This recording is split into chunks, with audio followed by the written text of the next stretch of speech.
The Trump administration is moving this country very aggressively into an authoritarian society where the rule of law and our Constitution are being ignored and undermined in order to give more power to the White House and the billionaires who now control our government.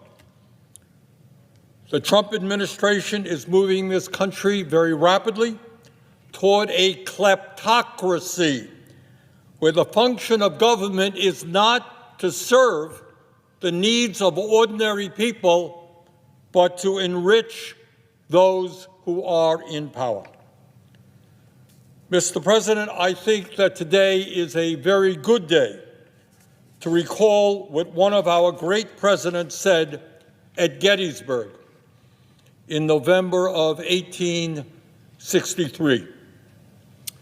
Looking out at a battlefield where thousands of Union soldiers had just sacrificed their lives in the defense of freedom and the ending of slavery, Abraham Lincoln famously stated, and I quote, "The world will no longer remember what we say here, but it can never forget what they did, the soldiers did here. It is for us the living, rather, to be dedicated here to the unfinished work which they who fought here have thus far so nobly advanced.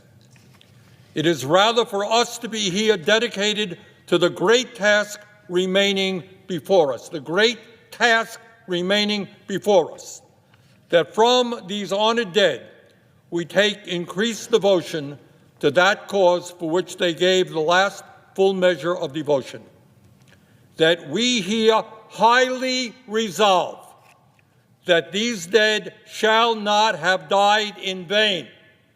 And this is how he concluded: "That this nation under God shall have a new birth of freedom, and that government of the people, by the people, for the people, shall not perish from the earth." Government of the people, by the people, for the people, shall not perish from the earth. Mr. President, I fear very much that under President Trump, we are not seeing a government of the people, by the people, for the people, but rather a government of the billionaire class,